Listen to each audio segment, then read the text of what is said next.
Bienvenidos a una nueva edición del Agro, como siempre, en Radio Agricultura a lo largo de todo el país. También a quienes nos escuchan fuera de nuestras fronteras, que están abriendo mercados para nuestra fruta, para nuestro sector también, para nuestro sector ganadero, para el sector viverístico, los distintos sectores que componen la agricultura nacional, el sector forestal también, porque está el sector... Y agroalimentario. Agroalimentario en general. Un gran saludo. Ya la están escuchando también Verónica Díaz, como siempre. ¿Cómo están ustedes? Muy buenos días, bienvenidos al Agro. Qué bueno volver a encontrarnos con ustedes. Hay muchos temas interesantes y vamos a comenzar hoy con una entrevista de lujo con una autoridad. Pero antes, como siempre, Francisco, vamos a saludar a quienes hacen posible este programa. Así es, porque saludamos a nuestros auspiciadores Ribulis, Quemetal, FIA, Sumitomo, FMC, Revista Mundo Agro y AFIPA. Y en una semana, Verónica, que ha estado marcada también por una serie de hechos relevantes, de eventos. Tuvimos esta semana la Enagro, el Encuentro Nacional del Agro en Casapiedra. La semana anterior habíamos tenido la Fruit Trade. La verdad que ha sido semana de grandes eventos agroalimentarios. Pero lo más importante es destacar que en esos eventos, Francisco, se tocaron temas país, se tocaron temas nacionales, las principales preocupaciones del sector y con la presencia de autoridades y de todos los sectores, de manera que fueron encuentros muy importantes, creo yo, al menos para comenzar a trabajar, sacar conclusiones y ver en qué situación estamos, en qué situación está el país. Y dentro de todos esos temas hay uno que es el tema principal, pero por lejos, que es el tema del déficit hídrico, que se gatilla también fundamentalmente en esta mega sequía que ha habido este año, pero que va mucho más allá de la mega sequía. Hay un déficit hídrico que lleva ya prácticamente una década y que va mucho más allá incluso de las zonas declaradas en sequía o en emergencia, sino que está en todo el país. Hay sectores del sur del país que tienen 30-40% de déficit independiente que siga corriendo agua. Y por eso el día de hoy también, así como ha sido una tónica en nuestro programa, vamos a hablar de este tema súper contingente, y qué mejor que poder hacerlo con Lucas Palacios, su secretario de Obras Públicas, a quien tenemos al teléfono en este momento y que además está coordinando estas mesas hídricas, estas mesas que se han generado por parte del gobierno para explorar soluciones a este tema. Bienvenido al Agro en Radio Agricultura, subsecretario. Muy buenos días, Francisco. Buenos días, Verónica. Buenos días. Aprovecho también de saludar trabajadores forestales, de los viveros, bueno, todos los que ustedes ya nombraron, que están disfrutando esta mañana y trabajando muchos de ellos esta mañana con adversidad, porque muchos están enfrentando una sequía que se les hace cuesta arriba y es muy difícil para ellos poder sacar adelante sus producciones. Así es, subsecretario. Bueno, muchos de justamente quienes trabajan la tierra nos escuchan el sábado de la mañana, van ahí en sus vehículos. Subsecretario, claro, frente a esta situación, lo que habíamos visto hasta ahora son la adopción de medidas como la declaración de estados de emergencia, medidas que van en ayuda a los agricultores, medidas como contingentes, diría yo. Con la instauración de esta mesa nacional a mediados de semana, ¿podemos tener la esperanza de que se empiecen a adoptar soluciones de largo plazo importantes para el país? Bueno, efectivamente, las problemáticas, o más bien las soluciones, hay soluciones de corto o de plazo inmediato, de mediano y de largo plazo. Actualmente estamos enfrentando lo que ha llamado el presidente de la República un terremoto silencioso, y la gente está sintiendo el terremoto, las réplicas hoy en día. Es decir, hoy estamos enfrentando la emergencia y ya se han dictado, hay vigentes 14 decretos de escasez hídricas en 126 comunas, 5 regiones del país. Tenemos 6 declaraciones de emergencia agrícola que afectan a 119 comunas en 6 regiones, y además se han declarado zonas de catástrofe por la sequía en la región de Coquimbo y Valparaíso. Es decir, estamos en una situación completamente anormal, novedosa. Nunca antes habíamos enfrentado de que tengamos registro una sequía tan profunda y tan prolongada como la que estamos viviendo ahora, y efectivamente el Estado durante décadas no ha sido capaz de anticipar con obras relevantes lo que es la consecuencia del cambio climático, porque esto es la consecuencia de un cambio que nos supera a todos nosotros y que por lo tanto tenemos que adaptarnos a ese cambio. Y esto tiene, por supuesto, medidas de emergencia, muchos camiones aljibe, entrega de forraje para los pequeños agricultores. Cuando se habla de los sectores rurales, se mezcla, se entrejunta, digamos, lo que es el agua, la necesidad de agua para el consumo humano, y que también el agua para el campesinado agrícola, que tiene una economía de subsistencia porque viven de sus propias plantaciones. Así que es una situación muy compleja ha gatillado una respuesta muy rápida de parte del gobierno, y la mesa del agua que instauró el presidente el pasado miércoles en la mañana, que me solicitó que coordine esa mesa. Es una mesa de carácter transversal desde el punto de vista político, incorpora universidades, institutos, distintos ministerios, distintas agrupaciones también de sistemas de agua potable, de agricultores, etcétera, para buscar soluciones de mediano y largo plazo en el contexto de un gran acuerdo nacional, porque aquí nadie se puede restar. Estamos enfrentando un desafío que nos plantea la naturaleza, una situación novedosa completamente, y nosotros vamos a tener que adaptarnos. Y no es que no exista agua, Francisco Verónica, existe agua, pero necesitamos hacer inversiones. En la agricultura, por ejemplo, la eficiencia es son un 54% en Chile. Eso significa que por cada 100 litros de agua se pierden 46 litros. Es decir, solamente 54 litros le llegan a la planta o a los animales. Por lo tanto, necesitamos invertir mucho más, y para eso hay un plan que de más de 110.000 millones de pesos para el próximo año, para poder proyectar lo que es la tecnificación de riego, sobre todo en más pequeños agricultores, de tal manera de poder hacer más eficiente su cultivo y no quedarse colgado con la sequía, sino que adaptarse. Su secretario esta semana apareció justamente cuando se hizo este anuncio de la mesa hídrica y sesionó, ¿no es cierto?, en La Moneda. Eran 27 personas las que estaban ahí en ese momento, y a diferencia de lo que estamos comentando ahora, fundamentalmente lo que vimos fue parlamentarios, también ministros, subsecretarios, un representante, prácticamente cada gremio involucrado, y había un solo representante también entre esos 27 que fueron nombrados de manera más oficial, un solo representante de los regantes. Hay una cierta sensación en algunos gremios del sector, y yo diría personalmente también desde alguien que desde las comunicaciones estamos semanalmente viendo este tema del agua, una sensación de que el sector agrícola y el sector de los regantes está como un poco subrepresentado en esta comisión. ¿O me equivoco y hay más gente además de esos 27? Mire, hay una serie de instancias que se están dando para poder conversar estos temas. Esta mesa tiene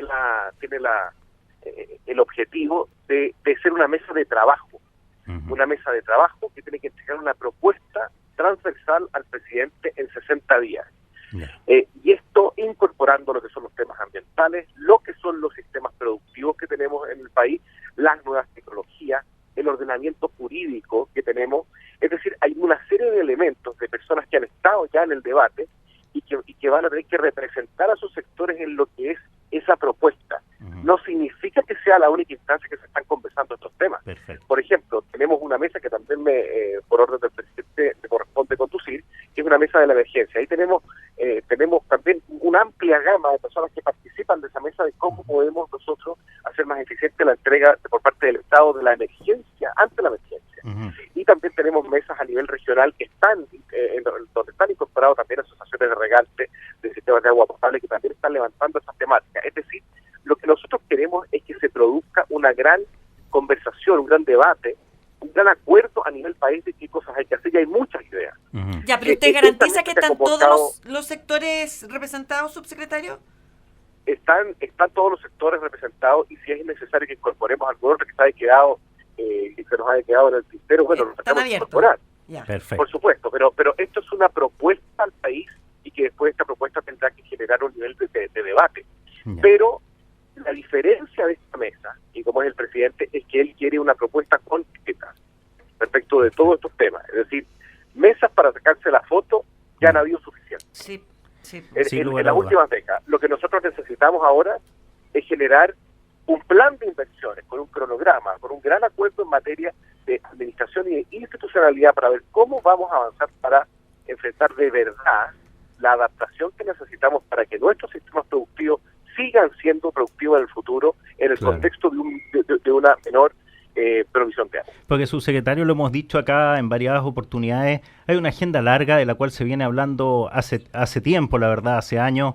Se habla del embalse Punilla, de Valle Hermoso, de Chironta, etcétera. Embalses que son más bien grandes, que tienen una demora de una cierta cantidad de años. En el caso de Punilla, más encima, se cayó la licitación de eso.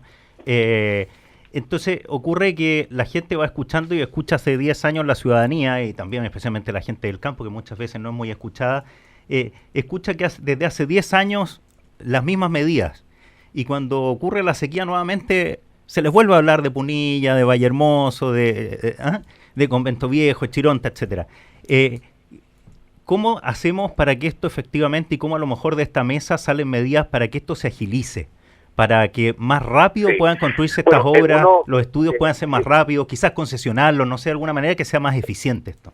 Sí, es muy interesante lo que tú estás nombrando porque fue un tema que se conversó el miércoles pasado, que hay temas que son de más largo aliento, como leyes, y hay otras medidas que podemos administrativamente a través de un acuerdo nacional habilitar ya. Lo que pasa, Francisco, es que en Chile se nos acabó el tiempo ya, ¿no? Claro. Siempre ha habido planos de largo plazo, no sé qué, pero la verdad es que paraba de llover, había sequía y uno simplemente, pero quien el juego de dar en su minuto, esperaron a que se pusiera a llover de nuevo. Eso es la verdad lo que pasaba, pero no había un compromiso real con un cambio que nos está gritando la naturaleza. Y ahora la diferencia es que se está llevando esto a temas concretos. Hay 1,6 embalses se desarrollan en todos los gobiernos de forma histórica. Nosotros vamos a desarrollar 4 y además tenemos 26 priorizados. Esos 26 los vamos a cronogramizar y ponerle recursos, montos, de acuerdo a los procesos que cada uno se requiera para que se hagan realidad, para que esto deje de ser una promesa y se haga realidad. El caso de Punilla, efectivamente, se cayó la concesión, pero es un proyecto de Estado.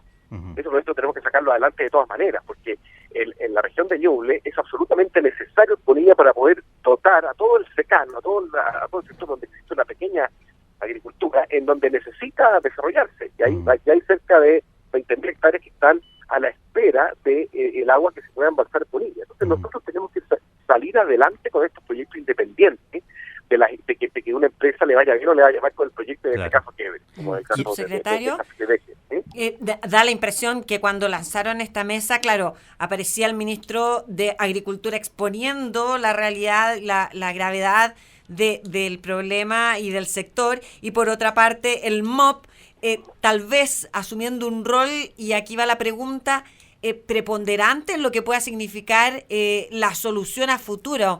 ¿Es así? ¿El Ministerio de Obras Públicas parece como un poco el que va a liderar y las soluciones van a ir por ahí, por la parte de infraestructura? Muchas de ellas van a ir por la parte de infraestructura, pero esto es un equipo. Por eso que esta es fundamental para poder abordar de forma seria esta nueva realidad, la coordinación.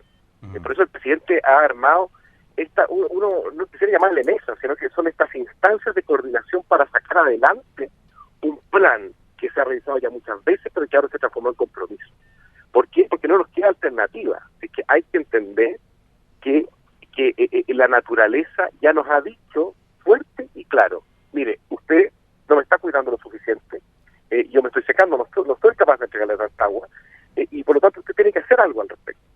Y nosotros somos los encargados de tener que hacer esas cosas. Nosotros y todo, Verónica, porque fíjate que nuestra relación con el agua, desde el hogar, es muy despilfarradora. Nosotros nos duchamos muy largo, estoy hablando, estos son temas concretos, nos duchamos muy largo, nos lavamos los dientes con el agua prendida, lavamos los platos, no sé, con agua potable. En Chile, para nosotros es normal eso, en otros países no es normal. Ya, pero significa que el regamos de día en vez de regar de noche. Significa que el presupuesto del MOP, subsecretario, va a tener un fuerte foco entonces en la construcción de embalses, por ejemplo. Absolutamente. Absolutamente. De hecho, tenemos ya un presupuesto histórico en materia de riego. Estamos hablando de MOP de Agricultura, con un enfoque muy especial en el tema de la sequía y también en el tema del sistema de agua potable rural. Tenemos 350.000 millones de pesos en los 4 años para poder disminuir la brecha. Y para esto, cuando el tema es tan profundo, que afecta a las personas, afecta al pequeño campesino, a la gente que vive de la tierra, vive del campo, y un día ve frustrados los sueños para ellos mismos y para sus familias, para sus hijos, entonces el tema se transforma en un tema social y humano. Ahí hay que ponerse las pilas, y nos estamos poniendo las pilas, para poder estar a la altura de este desafío, así como lo han hecho otros países, y además nos estamos ayudando con la experiencia de otros países. Por ejemplo, con Israel, con Holanda, con Australia, han enfrentado situaciones como la nuestra y han sabido salir adelante con un gran acuerdo nacional, que es lo que nosotros estamos buscando, porque no hay tiempo que perder, no hay tiempo para seguir perdiéndolo. Subsecretario. Ya es suficiente. Subsecretario, para ir cerrando, yo sé que usted conoce el sector rural, que tiene el corazón puesto en el sector rural también, porque le ha tocado conocerlo, le tocó también desde el sector privado trabajar en ese sector. Así es. Sí. ¿Cómo ve la situación de los APR? Porque por un lado también hay un desconocimiento ciudadano bastante grande de lo que es el rol de la gente que vive en la ciudad, que no conoce necesariamente cómo se desarrolla el campo y que el agua de riego no necesariamente tiene que ver con el agua con la que la gente toma para el consumo humano, y que es bien rudo, es bien complejo ver que se está regando un campo y al lado quienes posiblemente viven en el predio al lado, en el mismo campo, no tienen agua para tomar porque hay una gestión inadecuada que no está funcionando de los APR.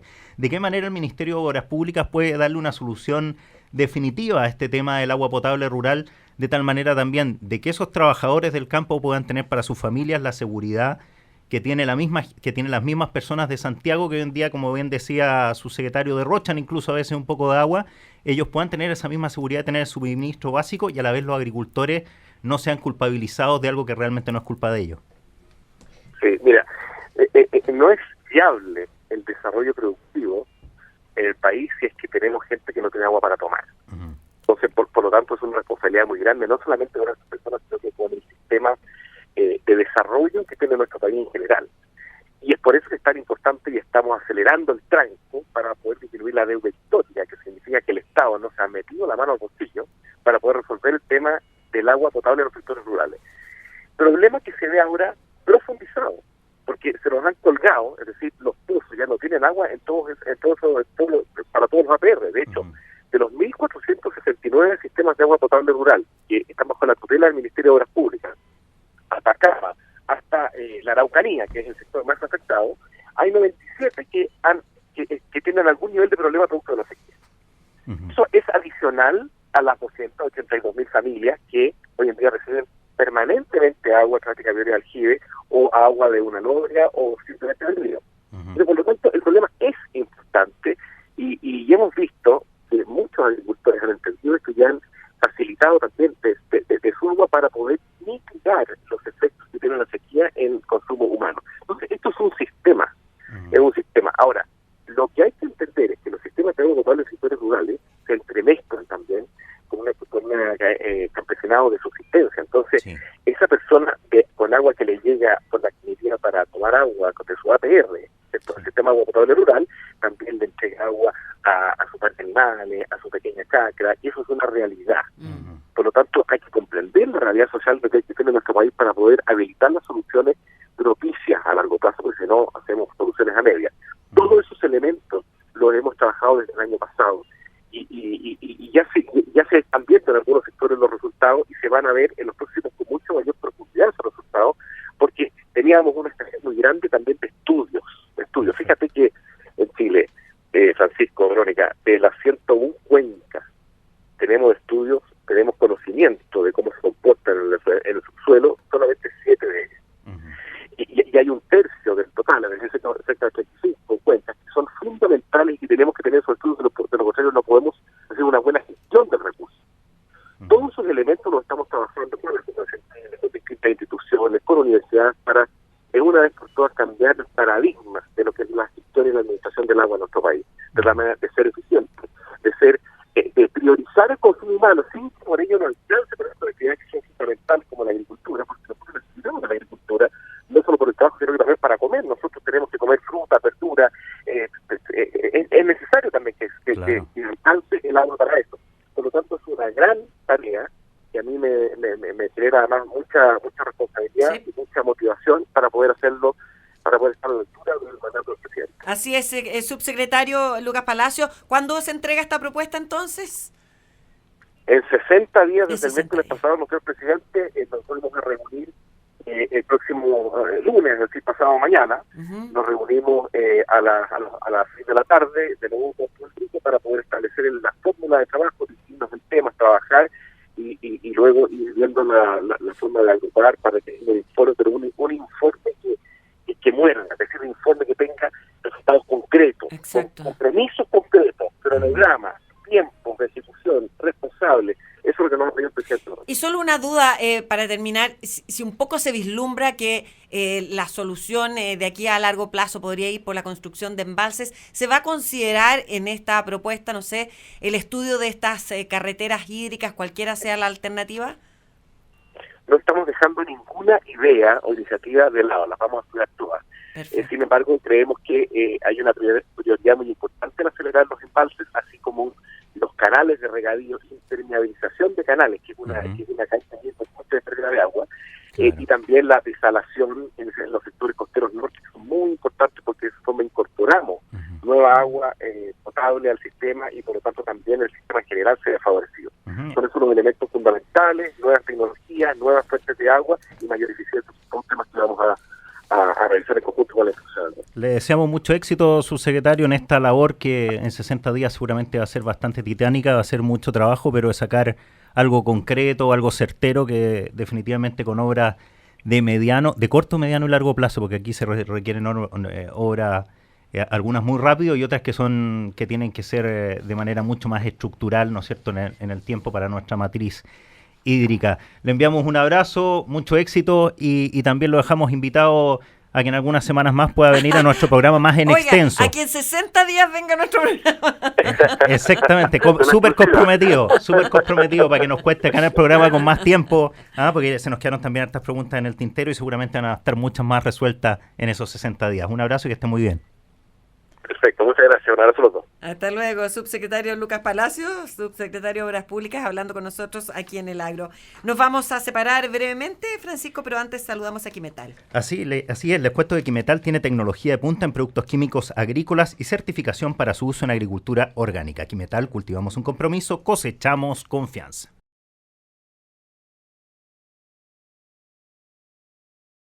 Ya estamos de regreso aquí en El Agro. Esta mañana les cuento y les recomiendo rentabilizar el futuro de su negocio protegiendo su agricultura o su cultivo desde la plantación con Ragdi, efectivo contra nematodos e insectos de suelo. FMC, invertimos en la agricultura del futuro. Y como contábamos al inicio de nuestro programa, antes de entrevistar al subsecretario Palacio, durante la semana se desarrolló en Agro y nosotros como El Agro en Radio Agricultura estuvimos presentes ahí para poder ver un poco el ambiente que había, cuál era el ánimo que había entre los agricultores, entre los dirigentes también, entre las autoridades que estuvieron en el Encuentro Nacional del Agro, que estuvo marcado por el tema de la sequía que tenía 6 regiones del país con un decreto de emergencia agrícola. Escuchemos lo que nos dijo Sebastián Sichel, ministro de Desarrollo Social, quien también estuvo presente en el Agro. Le queríamos preguntar al ministro Sichel también que no necesariamente proviene de una cartera que es agrícola, sino que una cartera que se dedica a todos los sectores de nuestro país. ¿De qué manera impactan las políticas generales, las políticas de desarrollo social, también en la ruralidad?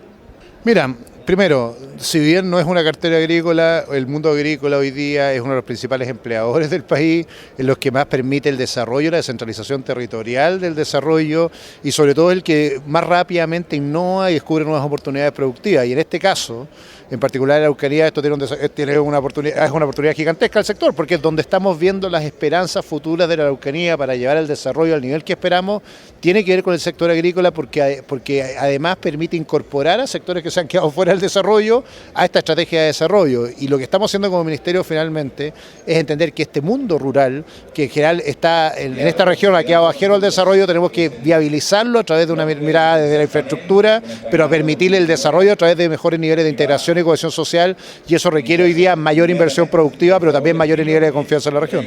¿Y cómo se logra esa confianza y de qué nivel también, cómo se logra impulsar al sector empresarial a volver a la Araucanía desde el Estado a través de lo que hacen ustedes como Ministerio de Desarrollo Social? Mira, yo creo que a través de dos manos. Una mano más fuerte que tiene que ver con mejorar los incentivos para que la región se desarrolle, y nosotros en la reforma tributaria incorporamos depreciación instantánea para la inversión en la región, lo que es un cambio sustantivo respecto al resto del país. Es la única región del país que va a tener esta medida en la Araucanía, y después con una mano mucho más fuerte que tiene que ver con establecer economías colaborativas o modelos de colaboración que permitan el desarrollo desarrollo, sabiendo que hay mucho territorio en la región que no está puesto en valor, porque se fue entregado a comunidades indígenas y que tenemos que mejorar las relaciones de confianza entre agricultores o pequeños agricultores y medianos agricultores con las comunidades indígenas para hacer mayor inversión, y eso requiere nuevos instrumentos como los créditos que hemos generado con la Corfo, como todo lo instrumental que está en el Plan Impulsa, que permiten finalmente acelerar de mejor manera el uso de estos terrenos. ¿Cuándo vamos a empezar a ver resultados o ya estamos empezando a ver resultados de estas políticas? No, primera buena noticia, ya vimos resultados, se hizo poco, pero el año pasado por primera vez la Araucanía creció más que el resto del país, después de 4 años que crecía mucho menos que el resto del país. El año pasado creció 4.9, el promedio del país fue 4, el año pasado por primera vez la región fue la que tuvo menos desempleo que el resto del país, no la segunda después de Magallanes, pero siempre sus curvas de desempleo eran más altas que el país, estuvo más baja y por lo tanto ya están pasando cosas que permiten saber que hay buenas señales, brotes verdes dirían algunos, yo más bien diría señales de la consistencia que hemos tenido como gobierno de seguir trabajando en la región. ¿Qué viene ahora? Desarrollo de nuevos cultivos, creo que hay una gran oportunidad para especies como avellano europeo, seguir avanzando en la innovación en el mundo del trigo, tenemos la oportunidad de que específicamente cerezos y otras especies lleguen a la región, es decir, poner instrumentos para que estos nuevos cultivos sean la explotación de la región, que esperamos que sea hoy día.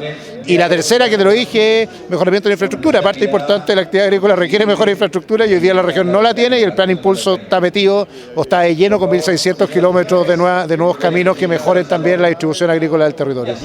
Ministro, justamente en esa línea con lo que estaba hablando hacia el final, más allá de la Araucanía, ¿no es cierto?, existe todo un sector, no solamente agrícola, sino que todo un sector de gente que vive en la ruralidad. Muchos de ellos son los trabajadores del sector agrícola, quienes trabajan la tierra y quienes permiten que nuestros productos, nuestros alimentos salgan al mundo, ¿no es cierto? A China hoy en día hay un tremendo impacto de las cerezas, por dar un ejemplo. Bueno, y de repente hay una cierta brecha, una cierta desigualdad respecto de las ciudades. Y las políticas públicas históricamente han sido diseñadas para las ciudades. ¿De qué manera el gobierno se puede ir haciendo cargo de esta brecha? Mira, gran pregunta. Aquí, para graficarlo en detalle, hay casi 150.000 hogares en Chile que no tienen conexión a servicios básicos y la mayoría de ellos se encuentran en el mundo de la ruralidad, la mayoría de la gente que hoy día no ha terminado cuarto medio se encuentra en el mundo rural y lo que estamos haciendo con Compromiso País, que es un plan de colaboración público-privada en que está el mundo privado, estamos nosotros y está la academia, es trabajando cómo focalizamos nuevamente el gasto social en esos espacios o brechas que se manifiestan de mejor manera en la ruralidad, pero que requiere hoy día que actuemos rápido y esto significa en la práctica que vamos a lanzar un plan para terminar cuartos medios en el mundo de la ruralidad. Esto significa en la práctica que estamos cambiando los modelos de evaluación social para los proyectos de agua potable rural de manera de incorporar sistemas de semiconcentrados, desconcentrados, absolutamente. Significa cambiar la estrategia, como hemos tratado este tema, si tú lo decías súper bien, hemos trabajado esto como un problema universal, la pobreza, lo que requerimos hoy día es priorizar y poner el foco exactamente donde las brechas se hacen más manifiestas y eso es el mundo rural. Claro, hoy en día justamente uno de los problemas que hay, el de los APR, el agua potable rural, es justamente lo que se ha visto más